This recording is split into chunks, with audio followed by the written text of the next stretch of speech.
ልጅ የአብርሃም ልጅ የኢየሱስ ክርስቶስ ትውልድ መጽሐፍ። እንግዲህ ትውልድ ሁሉ ከአብርሃም እስከ ዳዊት 14 ትውልድ፣ ከዳዊት እስከ ባቢሎን ምርኮ 14 ትውልድ፣ ከባቢሎን ምርኮ እስከ ክርስቶስ 14 ትውልድ ነው።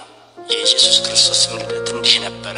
እናቱ ማርያም ለዮሴፍ በታጨች ጊዜ ሳይገናኙ ከመንፈስ ቅዱስ ጸንሳ ተገኘች።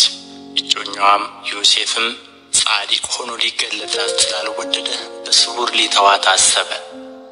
እርሱ ግን ይህን ሲያስብ እነሆ የጌታ መልአክ በሕልም ታየው፣ እንዲህም አለ፣ የዳዊት ልጅ ዮሴፍ ሆይ ከእርሷ የተጸነሰው ከመንፈስ ቅዱስ ነውና እጮኛህን ማርያምን ለመውሰድ አትፍራ።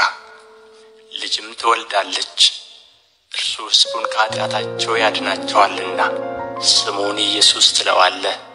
በነቢይ ከጌታ ዘንድ እነሆ ድንግል ትጸንሳለች፣ ልጅም ትወልዳለች፣ ስሙንም አማኑኤል ይሉታል የተባለው ይፈጸም ዘንድ ይህ ሁሉ ሆኗል። ትርጓሜውም እግዚአብሔር ከእኛ ጋር የሚል ነው። ዮሴፍም ከእንቅልፉ ነቅቶ የጌታ መልአክ እንዳዘዘው አደረገ።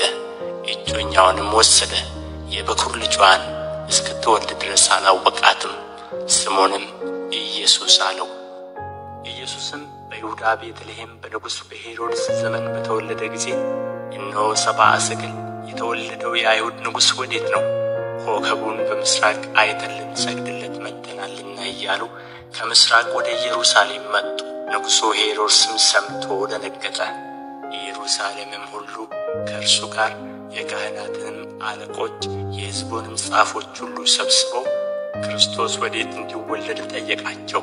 እነርሱም አንቺ ቤተልሔም የይሁዳ ምድር ከይሁዳ ገዢዎች ከቶ አታንሽም፣ ሕዝቤን እስራኤልን የሚጠብቅ መስፍን ከአንቺ ይወጣልና ተብሎ በነቢይ እንዲህ ተጽፏልና በይሁዳ ቤተልሔም ነው አሉት። ከዚህ በኋላ ሄሮድስ ሰብአ ሰገልን በስውር ጠርቶ ኮከቡ የታየበትን ዘመን ከእነርሱ በጥንቃቄ ተረዳ።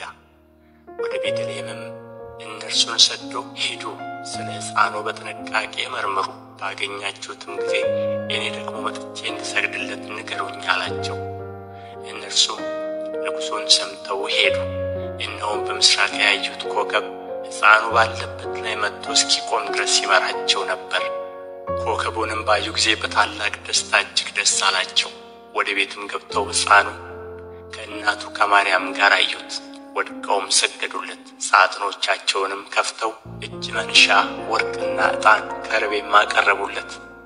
ወደ ሄሮድስም እንዳይመለሱ በሕልም ተረድተው በሌላ መንገድ ወደ አገራቸው ሄዱ።